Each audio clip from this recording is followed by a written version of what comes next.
Welcome. Today, we are going to explore how to split a multi-line string into an array of lines using JavaScript. This is a useful technique when processing text-based data, such as logs, files, or user input. We'll break down the problem, understand the approach, and see how JavaScript makes it easier to achieve this. Let's get started.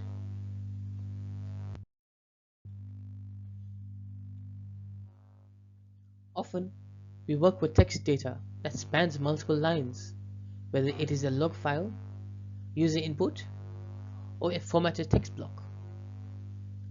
Instead of treating it as one long string, we may need to break it into individual lines for easier processing.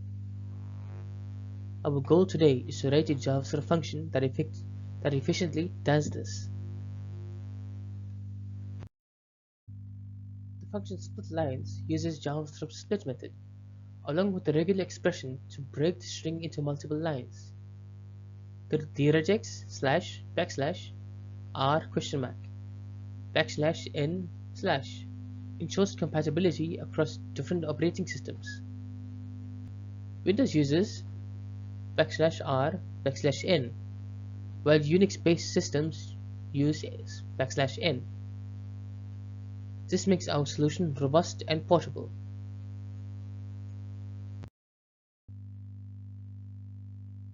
Our function follows a simple approach. It detects line breaks using a regular expression, then splits the string into an array of lines. This allows us to process each line separately, making it useful for parsing logs, handling file inputs, or analyzing text content. Here are some example cases. Whether the string uses \n Unix or \r\n for Windows, our function correctly splits it into an array.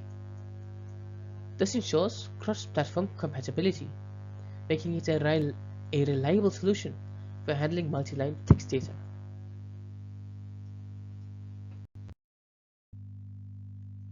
This technique has several real-world applications. Whether you're analyzing server logs, handling user input from forms, or processing large text files, splitting multi-line strings into arrays makes data handling much more manageable. In summary, splitting a multi-line string into an array is a simple yet powerful technique. This function ensures consistency across different environments and helps in efficiently processing text-based data.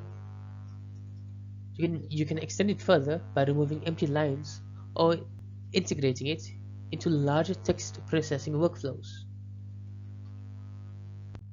Thank you for watching. If you enjoyed this video, please make sure to like, share and subscribe for more JavaScript tutorials. I'll see you in the next one.